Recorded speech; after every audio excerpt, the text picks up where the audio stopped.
somos Paloma, Denise, Salvador y yo, Andrea. ¿Qué son las vías ascendentes? Son fibras nerviosas que ascienden desde la médula espinal a los centros superiores y por lo tanto conectan a la médula con el encéfalo. Los tractos ascendentes llevan dos tipos de información: la estereoceptiva, que es fuera de cuerpo, por ejemplo, la temperatura, el tacto, el dolor, y la propioceptiva, que es dentro del cuerpo, por ejemplo, las articulaciones y los músculos. Bueno, yo les voy a dar como un resumen de la anatomía, empezando con la médula espinal. Ya sabes que es el principal centro de reflejo y vía de conducción. Es una estructura que forma parte del sistema nervioso central y está ubicado dentro del canal espinal. Se compone de dos capas, una externa que es la sustancia blanca, perdón, de dos sustancias, y la capa interna, que es la sustancia gris. Está rodeada por meninges, desde la más interna, que es la pia madre, la media, que es la aracnoides, y la externa, que es la dura madre. Estos protegen y sostienen a la médula y a los nervios raquídeos.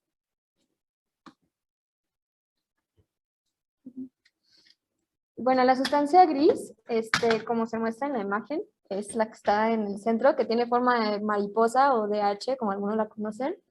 Se comprende de cuerpos de las neuronas. También está compuesta por astas. Las posteriores, que son las que están más arriba, son las que tienen función sensitiva y van a tener las vías ascendentes, perdón. Y las astas que están más abajo son las anteriores, tienen función motora y son las que van a llevar las vías descendentes. Los impulsos nerviosos viajan desde y hacia la médula. Como les menciono, son descendentes y ascendentes mediante el nervio raquídeo a través de las raíces que se conectan a estas astas. Una de sus funciones es que se ejecutan las conexiones entre las neuronas sensitivas y las motoras. Pues esta es una imagen, como les comentaba, las flechitas para arriba hacen alusión al tracto espinotalámico, que ahorita pues mostraremos, pero es una de las vías ascendentes, mientras que las flechitas que van hacia abajo son las que salen del cerebro, y pues un ejemplo sería el tracto corticoespinal, vía descendente. La sustancia blanca es la que rodea a la sustancia gris, ahí se muestra como beigecita. Está compuesta por grandes fibras nerviosas, neuroglias y vasos sanguíneos. Contiene las vías que les comentaba que conectan al cerebro con el resto del cuerpo. Está formada por 3 cordones o funículos, también se les conoce, el posterior, lateral y el anterior. Ahorita les vamos a explicar más a fondo cuáles son estos cordones y qué fascículos están dentro de cada uno.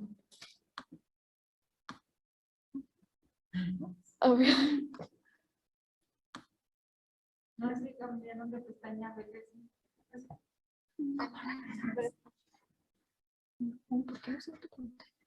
ya.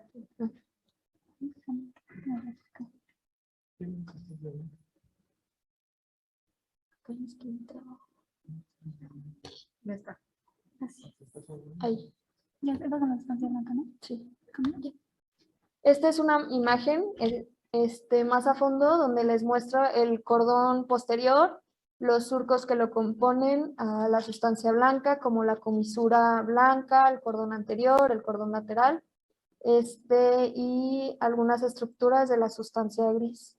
Nosotros nos vamos a enfocar más en lo que es la sustancia blanca, porque como les comentaba, ahí están las vías ascendentes de las cuales les vamos a hablar. Las neuronas llevan la información de las terminaciones sensitivas periféricas al sistema nervioso mediante 3 tipos de neuronas.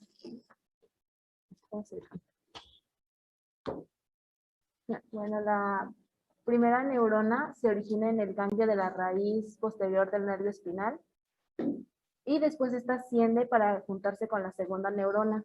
En la segunda neurona, cuando va ascendiendo, esta se decusa y se conecta con la tercera neurona, que esta se encuentra en el tálamo. y sus fibras de proyección llegan a la corteza sensitiva cerebral.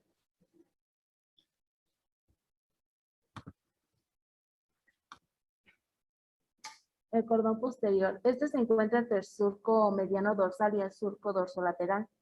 Está compuesto por el fascículo grácil y el cuneiforme. Bueno, y se pueden apreciar que dos fascículos cuneiforme y grácil están juntos. Este viene siendo el cordón posterior y este se encarga de la posición, vibración y de la presión. El fascículo grácil tiene una función de propiocepción consciente de los miembros inferiores, por lo cual percibe la vibración, el tacto fino, la discriminación entre dos puntos y el reconocimiento de forma, que viene siendo la esteragnosia. Y esta se encuentra a lo largo de toda la médula espinal. Inicia con la primera neurona, con la neurona de primer orden, que esta, como ya se mencionó, se encuentra en el ganglio de la raíz dorsal de ipsilateral, que está a nivel de la médula espinal.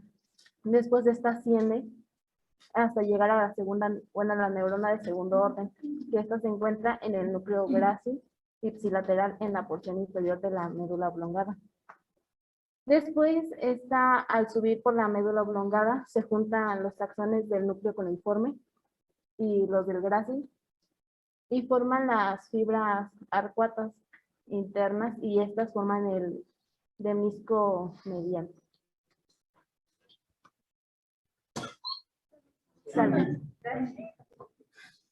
Bueno, después estos ascienden por la porción de la médula oblongada y se decusan ascendiendo por el puente y el mesencéfalo, y llegan así hasta la neurona de tercer orden, que esta se encuentra en el núcleo ventral posterolateral del tálamo contralateral. Y al final estas llegan a la corteza cerebral, al área 3, 1 y 2 de Brodmann contralateral, ya que se decusaron. Bueno, ese es un trayecto que inicia con la médula espinal y va ascendiendo ipsilateralmente por la porción inferior de la médula oblongada. Después en esta parte se decusan y ascienden contralateralmente y ascienden por la porción superior de la médula oblongada, el puente, el mesencéfalo, y llegan a la corteza cerebral contralateral. El fascículo cuneiforme tiene una función de propiocepción consciente del miembro superior. Esto también se encarga de la vibración, el tacto fino, la discriminación entre dos puntos y la esteragnosia. Esta se encuentra a partir del sexto segmento torácico de manera ascendente. Esta no corre a lo largo de toda la médula espinal. Esta también inicia con la neurona de primer orden en el ganglio de la raíz dorsal ipsilateral. Después asciende a la neurona de segundo orden con el núcleo cuneiforme ipsilateral.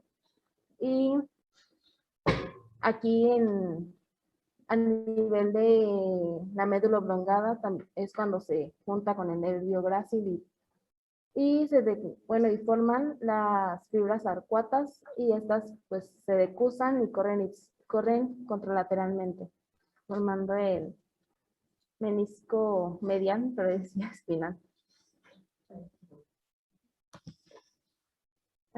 Y estas continúan ascendiendo por el puente mesencéfalo y llegan a la neurona de tercer orden, que esta también viene siendo el núcleo ventral posterolateral del tálamo contralateral. Y también estas llegan a la área 1, 2 y 3 de Brodmann. Y pues hacemos una pequeña pausa aquí. Entonces, uno, ¿entienden lo que se refiere eso de neuronas de primero, segundo, tercero? Es donde hacen signales. Entonces, como se ve ahí, por ejemplo, la neurona está ahí en el ganglio, ¿sí? Y pues esa va a tener su acción que va hacia el receptor, ¿no? Pero después va a haber otra neurona que puede estar en lo que es médula o en el trayecto del tallo cerebral, y ahí va a ser la segunda sinapsis. La tercera sinapsis siempre va a ser en recordar, y la última pues ya la va a hacer directamente a la corteza, entonces para que lo recuerden. La otra cosa, ahorita es importante recordar bien los términos cuando digan propiocepción. Entonces, cuando decimos propiocepción, ¿qué sensibilidad estamos viendo? La del medio interno. Ajá, entonces, un ejemplo es, pues, saber dónde está mi pierna, dónde está mi rodilla, o sea, tener conocimiento de adentro, se puede decir. Diferente a los estímulos externos, entonces, para que no se les olvide. Y hay cosas que podemos saber en forma consciente y cosas que son inconscientes. Entonces, la propriocepción de estos, ¿qué tipo es? La de los cordones posteriores cervicales. ¿Consciente o inconsciente? Es consciente. Consciente. Entonces, que me doy cuenta. Por ejemplo, regresa un poquito las diapositivas donde decías la discriminación de puntos y todo eso. ¿Esos términos los entienden correcto? Por ejemplo, hay vibración, ¿sí? Si yo les tapo los ojos y les pongo algo que vibra, por ejemplo, cuando les pongo un masaje, esa sensación que ustedes sienten van por los cordones posteriores. Discriminar entre dos puntos, ajá. Entonces, con una aguja, ojos cerrados, les pico en dos sitios diferentes cercanos y pueden decir, me acaba de jugar con los dedos. ¿Me picó este dedo o este dedo? Entonces, ¿cuál de los dedos le pico? Discrimina entre dos regiones cercanas, ¿ok? Cerrados los ojos, les pongo una venta, y hasta los programas de tele lo usan, ¿no? Les pone una manzana, la toca y dices una manzana, es una pera, pero ahí tienen que tener conocimiento previo de la figura. Si me dan algo que no conozco, pues no lo voy a saber. Pero sintiendo, o sea, por medio del tacto, puedo reconocer la forma. Ajá. Otra es la grafoestesia, que sería eso. Ajá, con cualquier parte de la piel, ¿no? Le escribo un 0 y le digo que, bueno, que también sepa leer, ¿no? Sepa los números, que le escribí, ¿no? Entonces puede por el tacto sentir y decirme qué es. Pues todo eso va en controles posteriores, ¿ok? Seguir.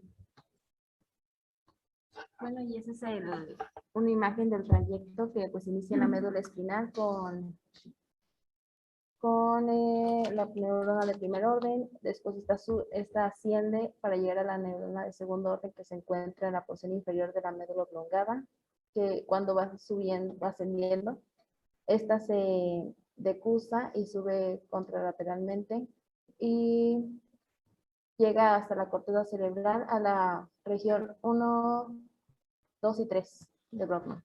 La decusación aquí, acuérdense siempre que está en el músculo, ¿no? Y conforme el disco mediano. ¿Se acuerdan? Ahí se ve donde se cruza, o sea, por las fibras altiformes, ¿se acuerdan? Y luego ya se va en la línea media y forma el disco medio, ¿ok? A diferencia del tronco y el disco espinal, que son seguidos. Bueno, yo les voy a explicar un poquito del cordón lateral. Como se muestra el triángulo, está entre los surcos dorsolaterales y los ventrolaterales. Los compone los fascículos espinocerebelosos anterior y posterior, el espinotalámico lateral y el espinotectal. El fascículo espinotalámico lateral pertenece a las vías monosimpáticas del dolor que se inicia en las neuronas de las láminas 1, 4, 5, 6 y 7 de las redes de la stap posterior de la médula espinal y terminan en el tálamo. Como ya sabían, pues toda la sensibilidad tiene que llegar al tálamo y por ende estas van a llegar directo. Los axones se decusan en la comisura anterior de la médula ventral y llegan al cordón lateral de forma contralateral y suben al tálamo, como ya se mencionó. Conduce información de sensibilidad exterioceptiva y nocioceptiva del dolor y la temperatura. Y como ya mencionó la doctora, pues esto va a ser consciente. El fascículo espinocerebeloso anterior se origina en el cuerno ventral a nivel del espinal lumbrosacro, decusa en la comisura blanca y termina a nivel del cerebelo. Como esto no se refiere a la sensibilidad, va a llegar directo al cerebelo sin pasar por el tálamo. Las neuronas y específicamente en las neuronas de corteza paliocerebelosas transmiten información propioceptiva, como se mencionó, inconsciente, desde usos musculares, órganos tendinosos y algunas articulaciones del tronco y extremidades. Pues aquí recordar siempre que lo que viene de músculos y articulaciones es inconsciente. Sí. Y todo lo demás es pensado, ¿lo recuerdan? O sea, el sentir el peso, sentir la forma, puntos, lo que nos escriben, eso estamos conscientes de que nos lo están haciendo.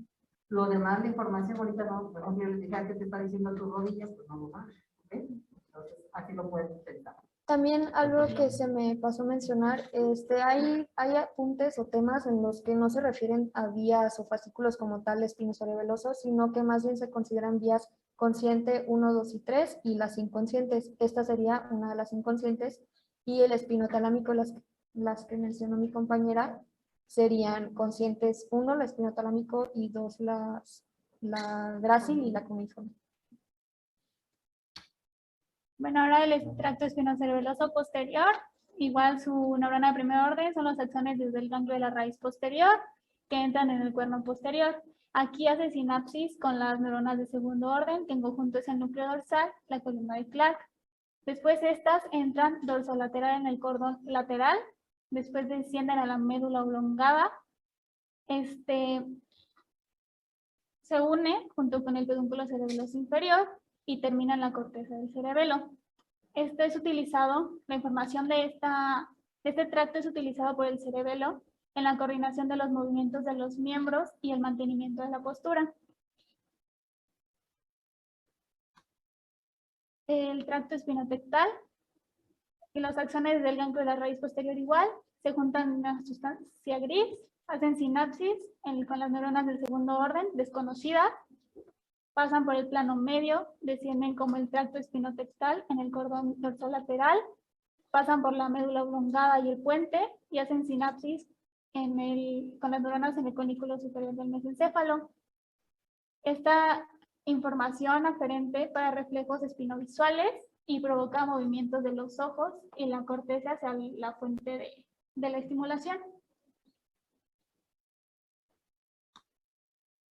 Y ya continuamos con el cordón anterior, que va, como dice ahí, que está entre la fisura o surco mediano anterior hasta lo que es el surco ventrolateral, que es de donde emergen las fibras del asta ventral, y se compone por el fascículo espinotalámico anterior y el fascículo espinoolivar. Bueno, perdón, ¿será? Ay. Bueno, se pueden ver ahí en la imagen de la derecha dónde está su ubicación. Muchas gracias. El fascículo espinotalámico anterior, se cambia un poquito ahí, pero se origina en las neuronas de la médula espinal de la lámina 1, 4 y 5. ¿Sí se acuerdan cómo están ubicadas en la médula, en la sustancia gris? Excelente, muy bien. Después van a cruzar por la comisura anterior, o sea, entran por atrás, se cruzan por enfrente y van a ascender contralateralmente. Tienen una disposición somatotópica, esto quiere decir que los segmentos sacros y lumbares van a ir laterales y los torácicos y cervicales van a ir mediales. ¿Ok? No, espera, no. Después, en los niveles mesencefálicos consiste de dos componentes, el lateral y el medial.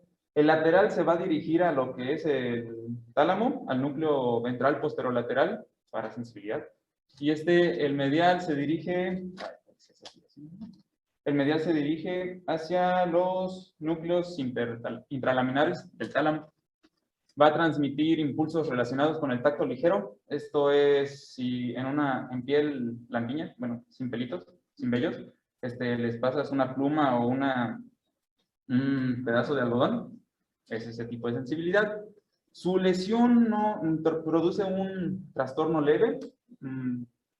Pues, bueno, como lo leí, le entendí que principalmente el espinotalámico lateral, digamos, pues lleva esa termoalgesia más marcada y pues, como es tacto ligero, pues digo, ¿quién se da cuenta a veces cuando apenas si lo rozan, no?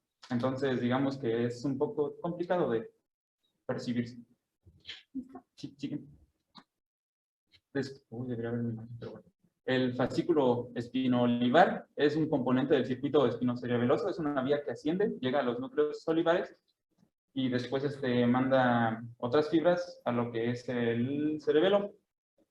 Sus fibras son activadas por estimulación de los receptores cutáneos y del grupo 1B, que son los que detectan las contracciones musculares. Entran por los ganglios posteriores, hacen sinapsis con la segunda neurona. Después van a cruzar y van a ascender para hacer sinapsis, como les digo, con los núcleos olivares. Y después de aquí se vuelven a cruzar hacia el cerebelo, lo que nos quiere decir que pues es ipsilateral, esa sensación, sí, porque se cruza dos veces, abajo cuando entra y arriba, al cerebelo, y conduce información al cerebelo desde los órganos cutáneos y propioceptivos. Bueno, esto es una tablita, por si no pusieron atención o es más fácil esto, que nos viene el nombre del fascículo, los que acabamos de explicar, su origen, que pues la mayoría, como se dieron cuenta, pues es en las astas posteriores o en las láminas de las astas posteriores, 1, 4 y 5. Después, o los ganglios, perdón, los ganglios también. Después su localización, si son posteriores, si es lateral o si es anterior. Viene su extensión, que pues es la médula, ¿verdad? La mayoría. Hay uno que arriba del segundo segmento lumbar, que es el espinocerebeloso. Y pues obviamente el cuneiforme y el grácil, que pues uno se empieza a formar a partir de T6, más o menos. Su terminación, como son sensitivas, pues varias van a terminar en el núcleo ventral posterolateral, pero pues también terminan otras en el cerebelo. Y su función, que pues sensibilidad mayormente, ¿verdad? Listo. ¿Alguien tiene alguna pregunta o algo que no les quedó claro? ¿O de los que están en Zoom? Bueno, aquí lo importante es, uno, como ustedes lo comentan, saber en qué área está cada uno de los ácidos, o sea, en los cordones. Luego saber exactamente sus funciones y de dónde a dónde van. El de dónde a dónde van lo van a recordar por el nombre, ¿sí? Recordar que inicia, por ejemplo, si digo espino talámico, quiere decir que va de la médula al tálamo. Ajá. Entonces, al ver eso en el nombre, ustedes pueden saber si es ascendente o descendente. Entonces, si es espino, primero está la médula y va hacia arriba, que está el tálamo en el cráneo, entonces eso es ascendente. Entonces, ahí lo puedes reconocer. Saber bien, por ejemplo, de los espinotalámicos, uno controla el dolor y temperatura y el otro el tacto ligero, o sea, como esos compañeros tocar con un algodoncito, con una pluma, pero también la presión, o sea, si hago esto, tocar la piel con un poquito de presión, lo sientes, ¿sí? Entonces son sensaciones de afuera y esos manejan las sensaciones teroceptivas, o sea, del medio ambiente. Cordones posteriores son sensaciones propioceptivas desde adentro, ¿ok? Entonces, para que así lo recuerden y saber cuáles llevan propiocepción consciente y cuáles llevan la propiocepción inconsciente. Inconsciente son la información que viene de sus articulaciones, de sus músculos. Ajá. Ahorita que están en posición sentado, ustedes no están pensando qué músculos están apoyando para estar bien sentados, ¿no? Pero su cerebro sí lo está calculando. O sea, qué necesita estar duro y que necesita estar flexionado para que ustedes estén sentados, pero ustedes no están conscientes de eso, ¿okay? La otra sí, en los cordones posteriores sí es propiocepción consciente. Por ejemplo, otro ejemplo de esa parte es si cierran los ojos y les levantan el dedito, por ejemplo, el dedo gordo y se lo hacen hacia arriba y le dicen qué dedo te estoy tocando y hacia dónde lo estoy haciendo, eso estaría yo vigilando cómo están sus cordones posteriores. Alguien que tenga una lesión a ese nivel, pues si le levanto el dedo, pues primero no sabe ni de qué pie le estoy agarrando, no sabe ni qué dedo, ni qué le estoy haciendo. Ajá. Entonces, ahí podría decir, bueno, trae una lesión en sus cordones posteriores en cualquier trayecto de la vía que vaya. Entonces, eso es lo que tienen que aprender, ¿ok? Acordarse que la palabra lemnisco, ya les dije, significa sensitivo, porque hubo varios errores en esa parte. Entonces, es sensibilidad siempre. Y el lemnisco medio nos maneja la sensibilidad de cordones posteriores. Faltó que dijeran el lemnisco espinal que mencionaron. ¿Qué tractos forman el lemnisco espinal? Está en el cordón lateral, ¿qué es el cordón lateral? ¿Cuáles son? Leí que era el espinotalámico y el espinocerebeloso que se juntan para formar uno y llega al lemnisco espinal. Entonces, ¿cuáles son los tres haces que están ahí? El espinotalámico, el espinocerebeloso y el espinotalámico. A ver, ¿qué me dices? ¿Ok? Muy bien. Entonces, a ver, ¿seguimos? ¿Ya todo? Todo, si quieres darle la siguiente para que se quiten.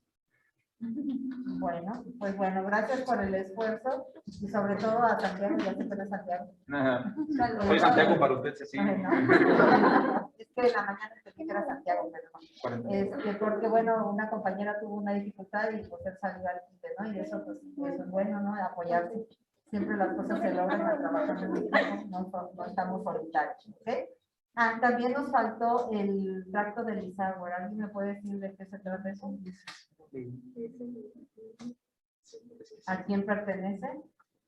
de los que están aquí o de los que están en casa.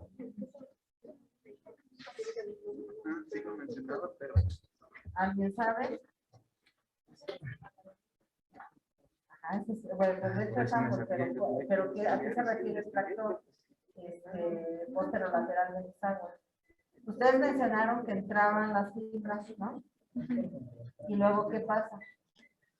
Pasa algo así como cuando les enseñé las vías autónomas. ¿Sí? Entra la raíz y puede recorrer hasta 2 niveles hacia arriba o 2 niveles hacia abajo. Este trayecto que forma, este pedacito, ¿sí? Pues Que puede ir hacia arriba o hacia abajo, es este pedacito. Ahí dice, a lo mejor se cuarenta. Esa parte, No, o sea, no, ya como cuando ya les fue. puse las vías autónomas que pueden salir del mismo nervio o irse hacia arriba o irse hacia abajo, aquí pasa lo mismo.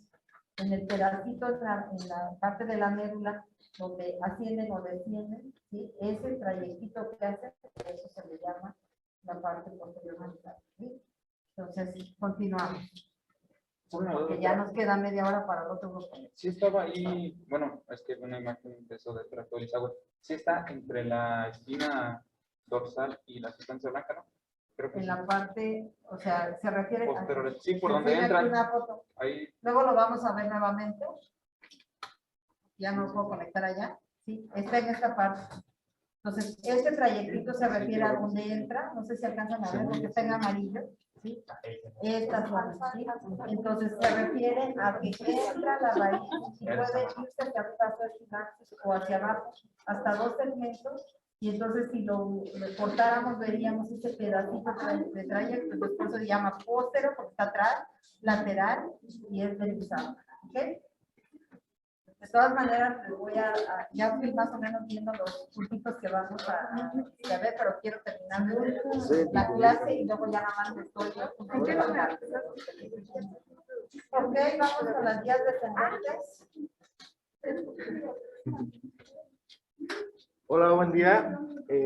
Nosotros vamos a explicar lo que son las vías descendentes. Son algo más sencillas que las vías ascendentes, entonces espero que puedan entender y sacar provecho de esto. Ok, vamos a comenzar con la... Ay, pensé que estabas levantando la mano para una pregunta. Ok, la introducción es: las vías motoras, tal como su nombre lo indica, son canales nerviosos que pertenecen a la médula espinal y que tienen la función de transmitir solo la información motora que proviene de la corteza cerebral y el tronco del encéfalo. La médula espinal es una estructura alargada con características nerviosas que tiene la función de enviar y recibir tanto la información sensitiva como la motora que proviene de las diversas zonas del cuerpo, pero para poder cumplir con esas funciones necesita de unos canales especializados llamados vías motoras y sensitivas. Bueno, esta es una imagen de las diferentes vías que hay descendentes. Podemos encontrar pues, lo que es el córtico espinal. Como nos dice la doctora, pues su nombre nos dice de dónde a dónde va. El rubro espinal, el vestíbulo espinal. Y más adelante les vamos a explicar a detalle su función y por dónde pasan estas vías. Ok, vamos a empezar con el tracto corticoespinal. Básicamente, este tracto corticoespinal se encarga de los movimientos voluntarios aislados y especializados de las partes distales, sobre todo de las partes distales de los miembros del cuerpo. El nacimiento de los fascículos corticoespinales nacen como axones de las células piramidales situadas en la quinta capa de la corteza cerebral. De aquí se divide en 3 tercios. La primera procede de la corteza motora primaria, la segunda de la corteza motora secundaria y la tercera del lóbulo parietal de su parte sensitiva. Ok, aquí básicamente nos explica, otra cosa también se le conoce como vía piramidal. Entonces, esa imagen básicamente dice que está del prosencéfalo, pasa el mesencéfalo al puente a médula oblongada y de ahí se divide, se decusa y forma el tracto corticoespinal lateral, y hay una porción por minoría que no se decusa y forma el tracto corticoespinal anterior. Y el anterior se reduce. solo un 2%, del 10% de... O sea, la pregunta es, dices que a nivel del bulbo la mayoría de las fibras se decusan Ajá. y otras se van rectas. ¿Y esas qué pasa después? Se decusan ya en la médula. Exactamente. Entonces, todas se decusan, nada más que unas se decusan a nivel del bulbo y otras se van a decusar en el, donde van saliendo. Pero siempre se decusan porque si no sería un Dos niveles, desastre, ¿no? dos niveles arriba de donde sale. Ajá, exacto. Pero a lo que voy es que si no se decusaran, pues entonces la vía no sería contralateral completa. ¿Sí?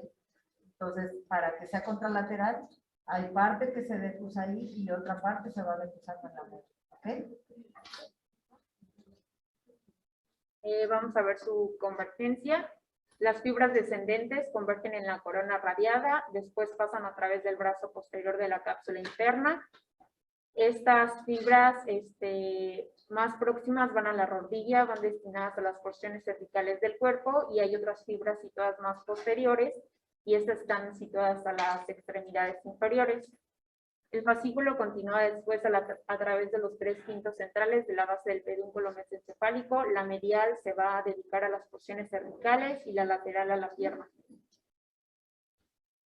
En su recorrido, al entrar en el puente del fascículo, es separado de muchos haces por las fibras pontocerebelosas transversas. En la médula oblongada, los haces se agrupan y forman la pirámide. En la unión de la médula oblongada y la médula espinal, la mayoría de las fibras se cruzan en la decruzación de las pirámides y entran en el cordón blanco lateral de la médula espinal para formar el fascículo corticoespinal lateral, que es un aproximado del 70 al 90%. En el fascículo corticoespinal anterior, las fibras descienden por el cordón blanco anterior. Estas fibras terminan en el cordón gris de los segmentos medulares, ya que cruzan... Ay, le faltó información. Bueno, el punto es que el fascículo corticoespinal lateral es del 70 al 90%, como les había mencionado. Sus fibras terminan las neuronas motoras en la parte lateral del cuerno. En la imagen se ve la parte roja como el fascículo que tiene como mayor grosor, ese es el fascículo corticoespinal lateral, y el más cortito pues es el anterior. Se ubica a lo largo de todo el cordón lateral de la médula y presenta las fibras para el miembro superior mediales a las fibras para el miembro inferior, y inerva la musculatura distal de las extremidades. Es decir, el corticoespinal lateral se va a encargar de las extremidades distales y la anterior de las extremidades proximales. El fascículo corticoespinal anterior corresponde al 8% de las fibras que no decusan a nivel vulvar. El 98% de este tracto decusa en forma segmentaria en los niveles medulares a través de la comisura blanca, y el 2% se mantiene ipsilateralmente. Las fibras terminan en las neuronas motoras de la parte medial del cuerpo ventral, que inerva la musculatura del cuello, tronco y porción proximal de las extremidades. En la imagen es básicamente la anterior, solo que punto a punto de cómo se van decusando y otras cómo no se decusan. La sinapsis. El corticoespinal es importante porque forma sinapsis con neuronas internucleares, con motoneuronas alfa y con motoneuronas lambda, y es uno de los dos tractos que hacen sinapsis, y solo las fibras más largas tienen la oportunidad de formar sinapsis. De las ramas nacen pronto en el camino descendente y vuelven a la corteza cerebral para inhibir la actividad en las regiones adyacentes. Las ramas pasan a los núcleos caudados y lenticular, el núcleo rojo, el núcleo olivar y la formación reticular.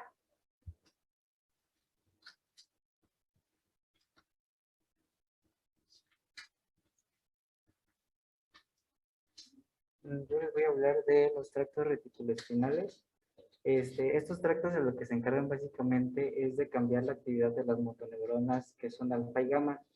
Nosotros tenemos 3 tipos de motoneuronas: las alfa, las que predominan en los músculos y son las más grandes y tienen mielina. Las gamma son las que son un poco más pequeñas y tienen mielina, y aparte hay otro tipo que son las tipo C. Estas se encargan de inervar al músculo liso de los vasos sanguíneos. Y específicamente unas actividades que hacen es facilitar o inhibir la actividad refleja. Esto quiere decir, por ejemplo, ustedes van a tocar algo caliente. Lo primero que sienten es que está caliente, pero esa información ustedes la detectan y esa información es llevada hacia el cerebro. ¿Para qué? Para que después ustedes la quiten. Eso es la actividad refleja y esto es algo que hace el tracto reticuloespinal. Y aparte, la actividad inducida de forma cortical, lo que yo estoy haciendo, moviendo mis manos, hablando, eso es también una parte de lo que se encarga. El fascículo reticuloespinal medular, su origen va a estar básicamente en la formación reticular pontina. Esta va a descender de forma ipsilateral desde el puente hasta la médula espinal en el funículo lateral o cordón lateral y va a facilitar el movimiento de las motoneuronas flexoras, es decir, pues la flexión de los músculos y va a terminar en la lámina 7 de Rett de la médula espinal. El fascículo reticuloespinal pontino, su origen va a estar en la formación reticular, pero va a estar a nivel de la médula oblongada y va a descender predominantemente de forma ipsilateral hacia el No es el cordón. vulvar, a ver, es que como que me he confundido. Uno es del puente y otro es el bulbo, o están No, cambiados. Este es el que hablaste de. Están al revés, ¿no? Este es el del puente y el otro es el del bulbo. ¿O no sé si estoy viendo mal? Ajá. O sea, el que se origina en el puente, pues es el cortino, y el que se origina en el bulbo es el medulado vulvar. ¿No están al revés? Sí, ya vi. La médula oblongada, sí. La Sí, imagen ¿no? es la médula oblongada, sí. O sea, del este es puente. el vulvar, Sí, y el otro es es el el vulvar. cortino. O sea, los Sí. nombres de arriba están cambiados. O en la ¿Sí? imagen. O sea, el nombre va a ser de dónde. Los dos son el retículo espinal, pero uno es pontino, pues se origina en el puente. Y el medular, porque en el nombre en inglés, la médula oblongada, o vulvar, le pueden decir. O sea, lo demás está correcto. Nada más el nombre.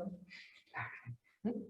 No te preocupes. Sí. Y después va a descender de forma ipsilateral para terminar en las láminas 7 y 8. Y básicamente. Bueno, pues yo les voy a hablar del tracto espinal. Pues está relativamente fácil. Básicamente su función va a ser que va a regular los movimientos posturales, reflejos en respuesta a estímulos visuales. Aquí es donde entra el movimiento oculocefalogiro, que básicamente es el giro de la cabeza cuando tenemos una estimulación visual. ¿Dónde va a iniciar esta vía? Como vemos, va a estar en el mesencéfalo, específicamente en el colículo superior. Ahí vamos a encontrar la primera neurona. Luego, como vemos en la línea azul, se va a ir hacia adelante por el acueducto de Silvio, va a rodear la sustancia gris periaqueductal y se va a decusar ahí mismo en el mesencéfalo, en la decusación tegmentaria dorsal. Ya que se decusó, va a bajar y va a llegar hasta el puente. Ya en el puente se va a incorporar al fascículo longitudinal medial. Algo importante que recalcar de este fascículo es que su componente principal son las fibras descendentes reticulares. Estas fibras van a conectar a los núcleos vestibulares y oculomotores, pues básicamente con las neuronas motoras del cuello, pues para regular estos movimientos de giro del cuello. Bueno, entonces va a seguir bajando, ya pasó por el fascículo y va a llegar a la médula espinal, donde se encuentra la segunda neurona. Algo importante es que va a descender solo a los 4 niveles cervicales superiores. Y va a llegar a las fibras tectoespinales, que son las donde se marca lo morado, que está cerca del surco medio anterior. Y ahí es donde va a hacer sinapsis después con las láminas 6, 7 y 8 de Rexio. Y ya de ahí, ahora sí, va a llegar a los músculos para estos movimientos reflejos en respuesta a estímulos visuales. Y pues básicamente es toda la... Yo les voy a hablar sobre el rubro espinal. La verdad, este es un tracto muy sencillo. Se origina en el núcleo rojo. Como podemos ver, aquí es un corte animado del mesencéfalo. Es del colículo superior, ya que pues en el inferior ya no encontramos lo que es el núcleo rojo. Cerca de él tenemos también el núcleo oculomotor. Este obviamente va a iniciar ahí su vía y se va a decusar en el mismo nivel que nace. Este va ya a bajar en el puente ya como tracto rubroespinal y va a entrar en el cordón lateral de la médula espinal. Sus fibras hacen sinapsis en la médula espinal, en los cuernos anteriores, y su función totalmente es la de flexión e inhibe la extensión. Este es un video que hice de cómo... recibe aferencias, se me olvidó algo muy importante, recibe aferencias de lo que es la corteza y núcleos del cerebelo. Y... a ver si se reproduce... No, parece que no se reproduce.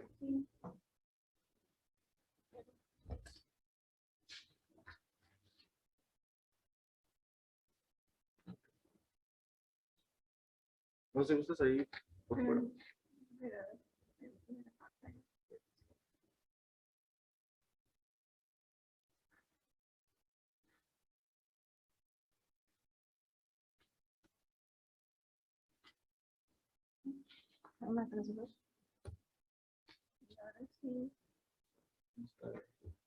Se pierde de repente.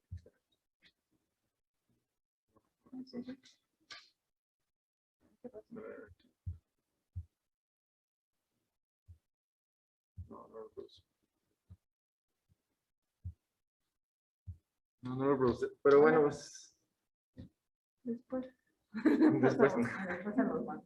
Pues totalmente era nada más lo que emergía aquí el núcleo rojo, y de aquí mismo, en ese mismo nivel, decusaba la línea media, bajaba por el puente y ya totalmente entraba a lo que era el asta anterior de lo que es la médula espinal.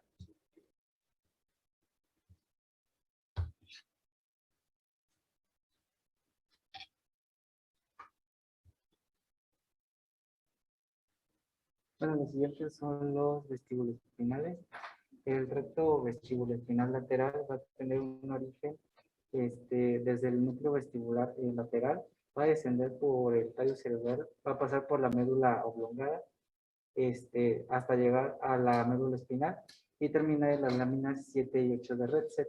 Y esta lo que va a hacer es facilitar los movimientos extensores y va a inhibir los movimientos flexores y nos va a ayudar a conservar la posición erguida.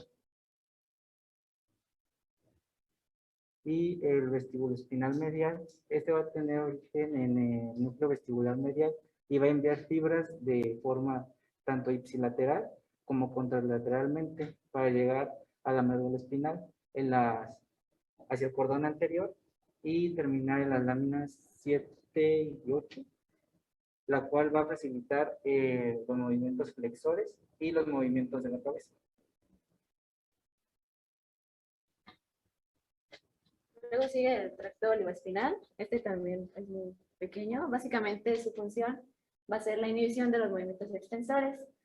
Y pues como su nombre lo dice, olivoespinal, va a ir del núcleo olivar inferior a la médula espinal.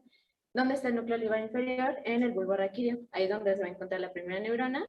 Va a decusarse, cruzar inmediatamente y va a bajar hasta llegar a la médula. Va a descender por el cordón lateral. Y su segunda neurona pues va a estar en la médula espinal, donde ahí pues ya se va a dirigir a los músculos en los que actúa. Y estos son los tractos descendentes autónomos, como ya lo había dicho la doctora. Estos se originan en la corteza, en el hipotálamo, en el complejo amigdalino o en la formación reticular. Principalmente decía la doctora que se originaba en el hipotálamo, que era totalmente el encargado del centro homeostático de nuestro cuerpo. Frecuentemente se han encontrado que lesiones en la médula espinal nos han demostrado que hay tractos descendentes aquí mismo de lo que es el sistema autónomo. Se cree que forma parte del retículo espinal, estos tractos por los cuales descienden. Estas neuronas, pues como ya lo vimos, nacen en los centros superiores y cruzan la línea media en el tronco encefálico. Se cree que estos bajan también por el cordón lateral de la médula espinal y hacen sinapsis ya en lo que es en los cordones anteriores de lo que es torácico y lumbar. Y esto ya es un esquema que ya nos había explicado lo que es también la doctora, de cómo hay dos sistemas, que es parasimpático y simpático. El parasimpático es craneal sacral y el simpático es tóraco-lumbar. Y esa es nuestra bibliografía y eso sería todo por nuestro exposición. Muchas gracias.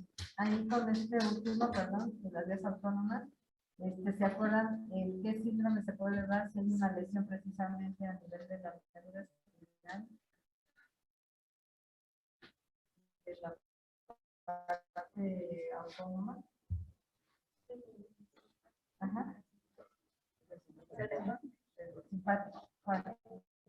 Ajá. ¿Cuáles serían los datos? Entonces, aquí estamos viendo por qué no podría salir, ¿ok? Al final, bueno, la clase estuvo bastante bien.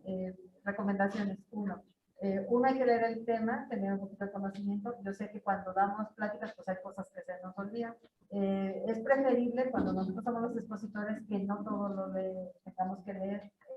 Las primeras diapositivas, perdón, doctora. Ajá. Así les decimos nosotros, ¿no? Lo lees todo, es como si trajeras el libro y lo estás leyendo. Entonces, para las personas que están escuchando, pues se lo van a para ayudar a eso lo veo a aplicar.